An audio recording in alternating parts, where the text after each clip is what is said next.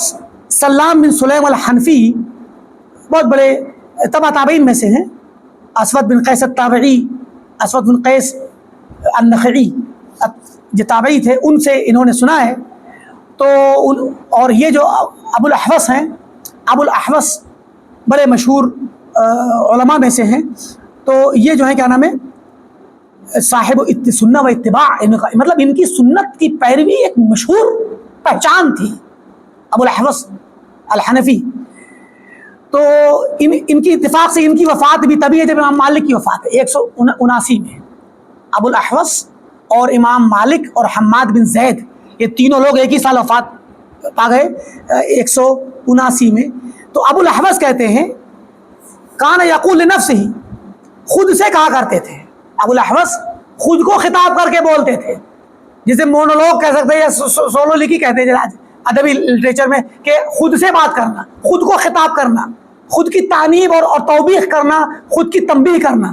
کیا کہتے تھے؟ یا سلام، سلام نام تھا ان کا، سلام بن سلیم، اے سلام نم علی سنہ، سنت پر سو جاؤ، سنت پہ سو، یعنی سوتے وقت یاد دھیان رہے کہ سنت پر قائم ہو، سونے سے پہلے اپنے منہج کو صحیح کر لینا، بستر پر جانے سے پہلے اپنے منہج کا مراجعہ کر لو، کوئی غلط بات تو نہیں کہہ بیٹھے دن بھر میں، غلط راستے پہ تو نہیں چلے گئے، بدعت پہ تو نہیں چلے گئے، سنت سے تو منحرف نہیں ہو گئے۔ کہا کہ نم علی سنہ، سنت پر سویا کرو، سنت پر سو، خود کو کہہ رہے ہیں۔ خیرن، تمہارے لیے یہ بہتر ہے، من ان تقوم علی بدعہ، کہ تم صبح کو اٹھو بدعت پر، صبح بدعت پر اٹھنے سے بہتر ہے کہ سنت پر سو۔ کیا مطلب؟ اپنا مراجعہ کرو اور محاسبہ کرو کہ کہیں ایسا تو نہیں کہ دن بھر کی دوڑ بھاگ میں نفس نے یا شیطان نے بہکا دیا ہو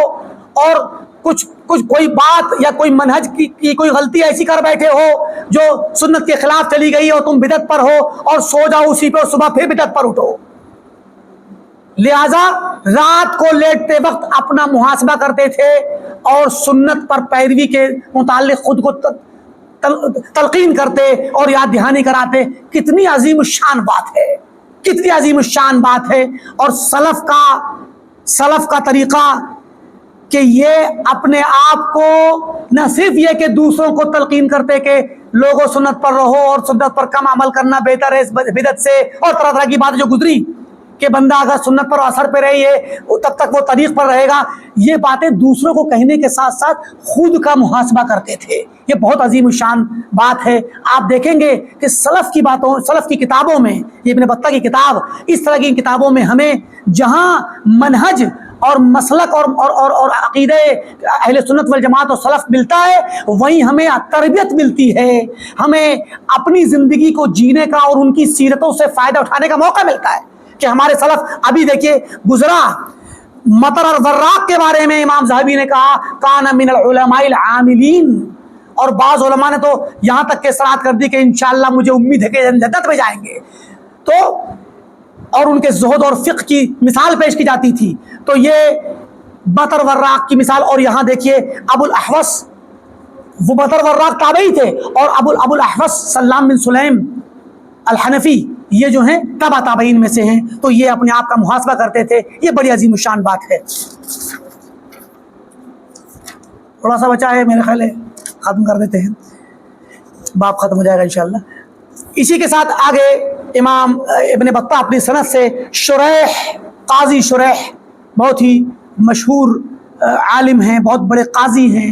قاضی شریح تابعی کبار تابعین میں سے، مخضرمین میں سے. بعض لوگوں نے تو کہا کہ ان کو صحبت حاصل ہے اللہ کے نبی کی، لیکن صحیح بات یہ ہے کہ یہ مخضرم ہیں، یعنی اللہ کے وسلم کے زمانے میں اسلام لے آئے تھے لیکن آپ کو دیکھنے یا ملاقات نصیب نہیں ہوئی.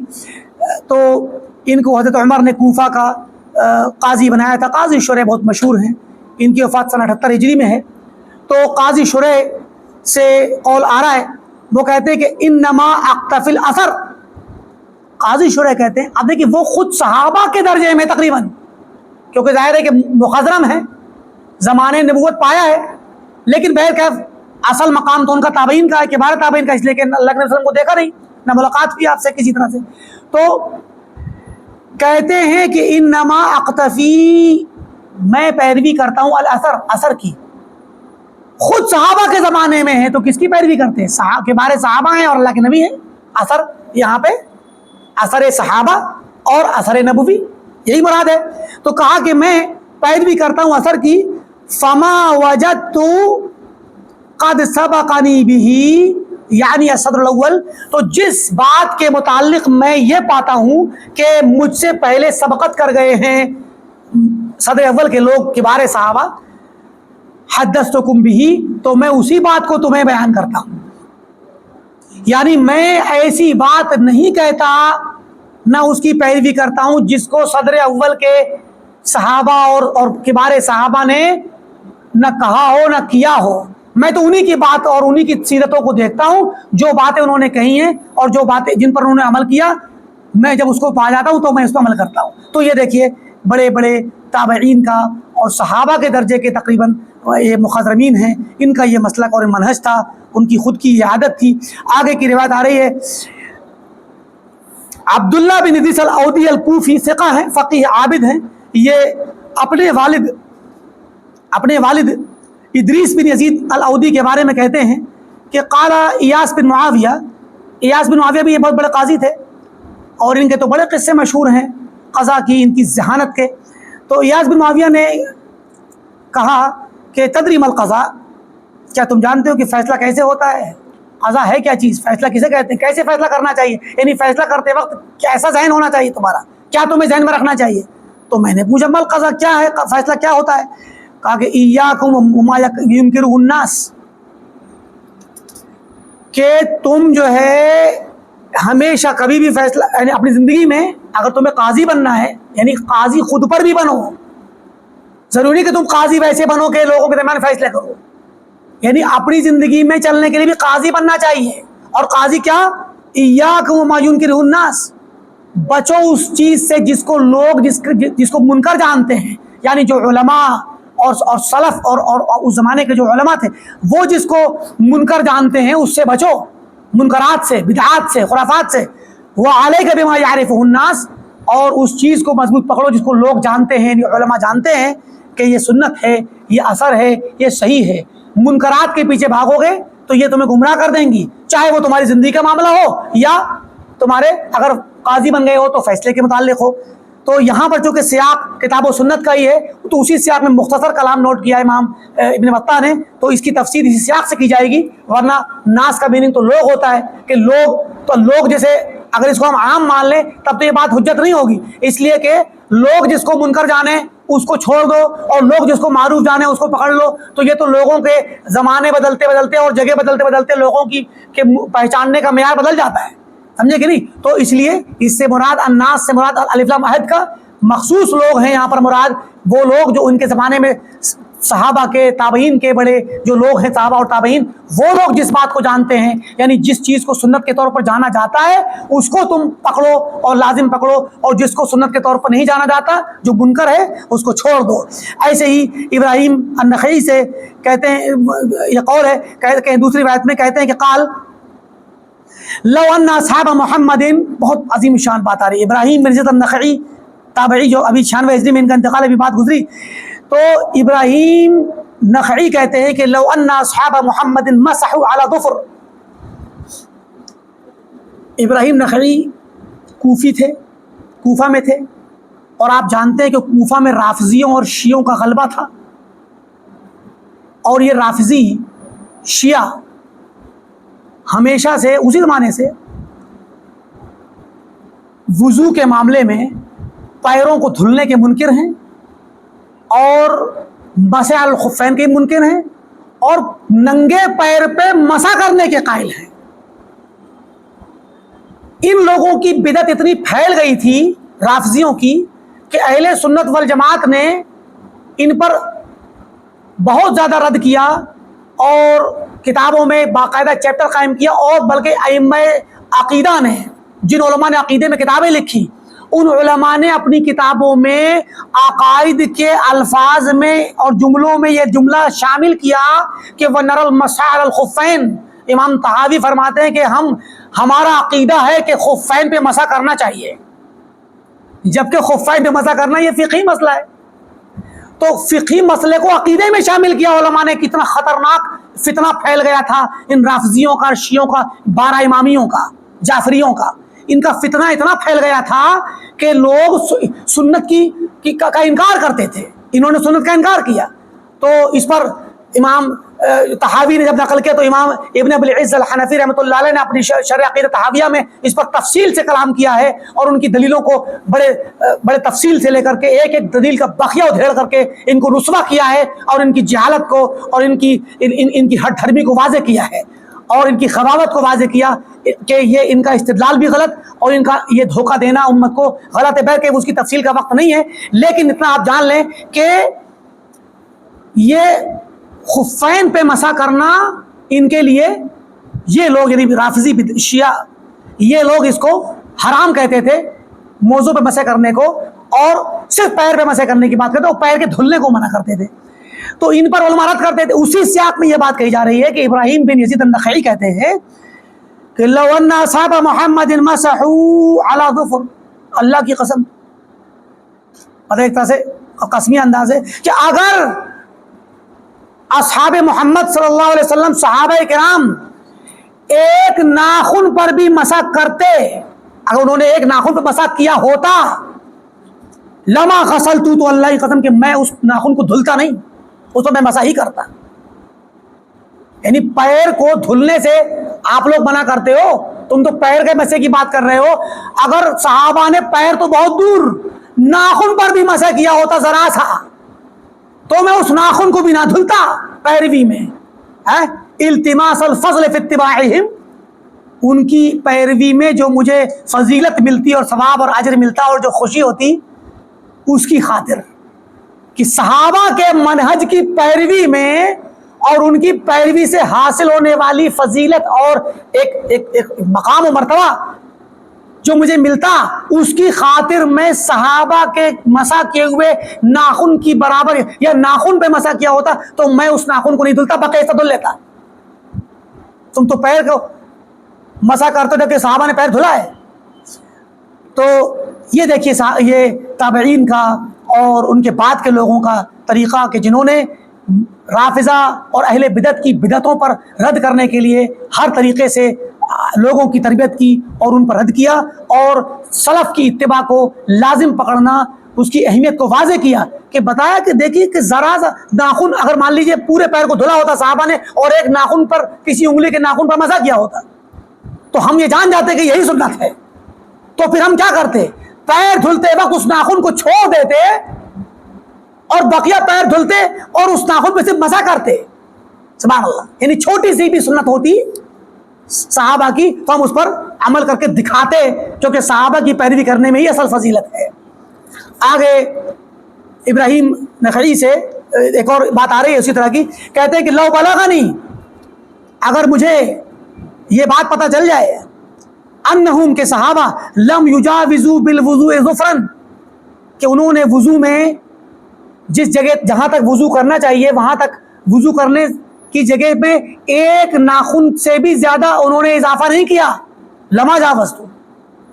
تو میں بھی اضافہ نہیں کروں گا، میں بھی بڑھوتری نہیں کروں گا۔ وَكَفَى بِنَا عَلَىٰ قَوْمٍ أَزْرَاءً، ہمارے لیے کسی بھی قوم یا کوئی بھی لوگ ہوں ان کی رسوائی یا ان کی بدنامی اور تحقیر کے لیے کافی ہے کہ ہم ان کے اعمال کی مخالفت کریں، یعنی ہم صحابہ کے طریقے کی مخالفت کریں، ہمارے لیے کافی ہے کہ آپ مزید الگ سے ہمیں صحابہ کی توہین کرنے کی ضرورت نہیں ہے، ان کے عمل کی مخالفت کر دو، یہی ہم نے صحابہ کی توہین کر ڈالی۔ بہت بڑی بات ہے یہ وہ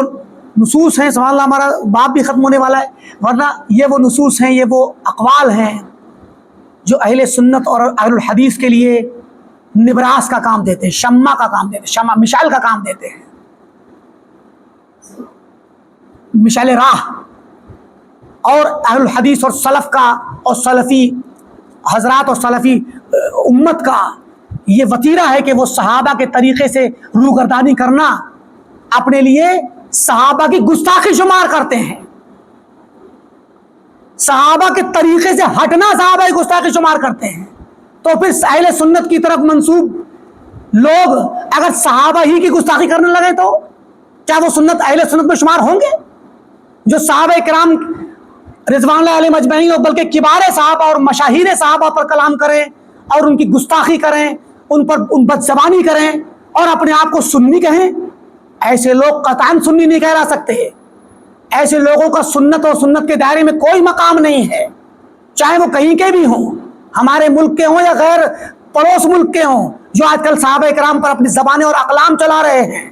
ان کا سنت سے کوئی واسطہ نہیں۔ سنت کی پیروی کرنے والا تو وہ ہے جو ابراہیم بن یزید نخعی کی پیروی کرے اور ان کے طریقے پر صحابہ کرام کے عمل اور ان کی سنت اور ان کے آثار کی تعظیم کرے اور ان کی مخالفت کو ان کی گستاخی شمار کرے۔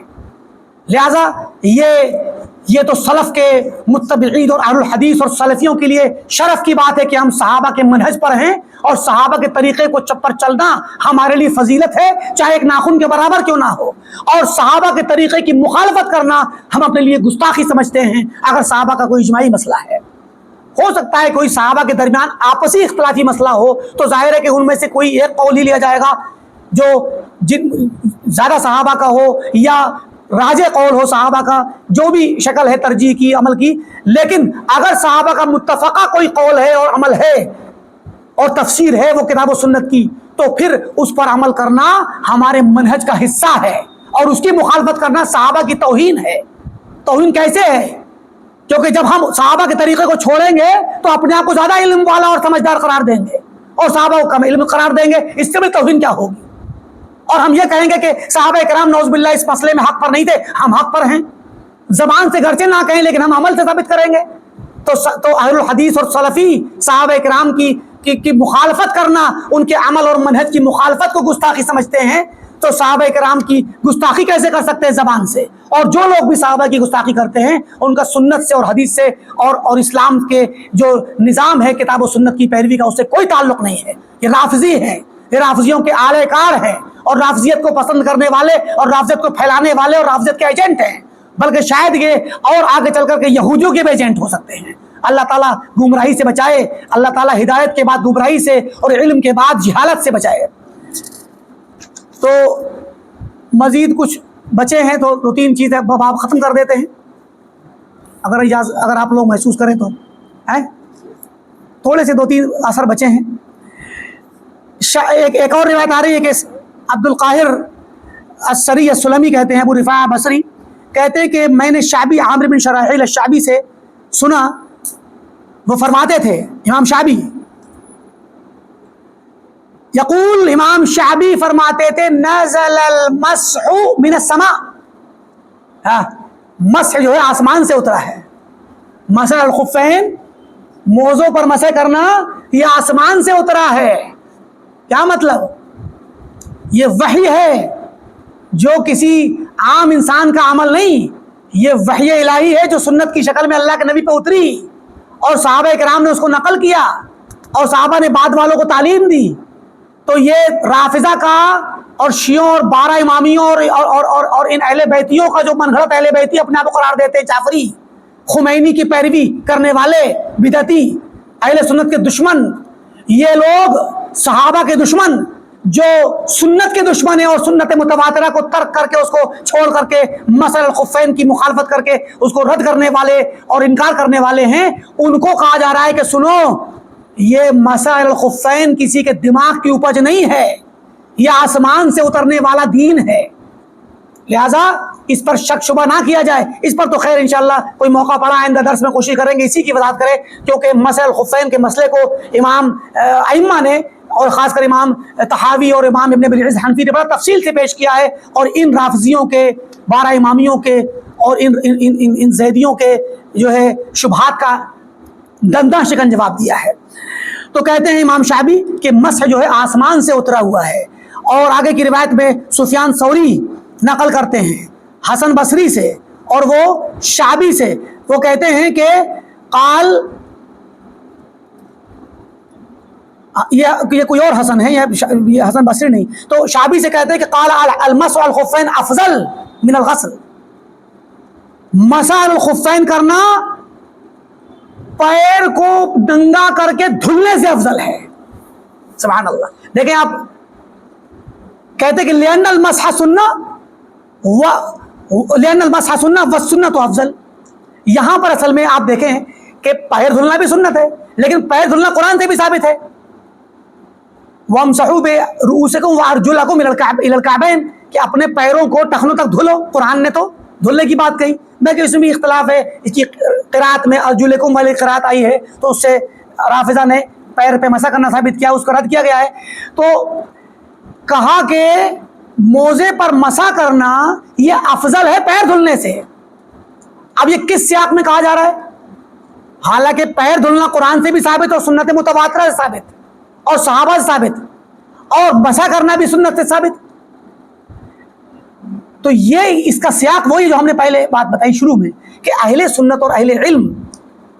یہ دیکھتے ہیں کہ بیماری جہاں پر جو پھیلی ہوئی ہے اس بیماری کا علاج دینا ہے. تو اب کوفہ میں اور یہاں کے علاقوں میں یہ شعبی جو ہے کوفی واسطی ہیں، یہ واسط شہر کوفہ بصرہ کے درمیان تھا. یہ پورا علاقہ جو ہے بغداد کے اس زمانے میں خاص کر یہ پورے سب رافضیوں کا گھر تھا. تو رافضہ نے جب پیر کے دھلنے کا انکار کر رکھا ہے اور پیر پہ مسح کرتے ہیں وہ، تو دیگر لوگ تو پیر دھل کر کے ان کی مخالفت کرتے تھے، لیکن علماء نے کہا کہ خفین پہ مسح کے جا، کیونکہ یہ لوگ موزے کے مسح کا بھی انکار کرتے ہیں، تو یہاں پیر کے دھلنے کے مقابلے میں پیر کے مسح یعنی خفین کے مسح کو، موزے کے مسح کو افضل قرار دیا تاکہ یہ ان کو منہ تو جواب دیا جا سکے کہ تم جس چیز کا انکار کرتے ہو وہ چیز نہ صرف یہ کہ ثابت ہے بلکہ افضل ہے. تو یہ علماء ماحول دیکھ کر کے، حالات دیکھ کر کے اس طرح کی. اب یہی بات ہوئی کہ ہم نے بتایا کہ مسئلہ فقہی ہے، آپ کے اوپر واجب نہیں کہ آپ مسح کریں یا موزہ پہنیں. موزہ پہنے ہو تو اتار دیجیے، آپ دھل لیجیے، لیکن سنت سے ثابت ہے. تو اب چونکہ یہ ایک عملی مسئلہ ہے اور چونکہ رافضیوں نے اس کا انکار کیا تو سلف نے، علماء سلف نے اس مسئلے کو عقیدے میں ڈال دیا اور اپنے بچوں کو سکھانے لگے کہ ہمارا مسلک اور ہمارا اعتقاد ہے کہ ہم موزوں پر مسح کریں گے. تو یہی بات کہنا چاہتے ہیں کہ موزوں پہ مسح کرنا یہ پیر دھلنے سے افضل ہے. یہ عمومی حکم نہیں ہے، یہ سیاق سمجھنا ہوگا، اس ماحول کو سمجھنا ہوگا جہاں پر موزے کا مسح تو بہت دور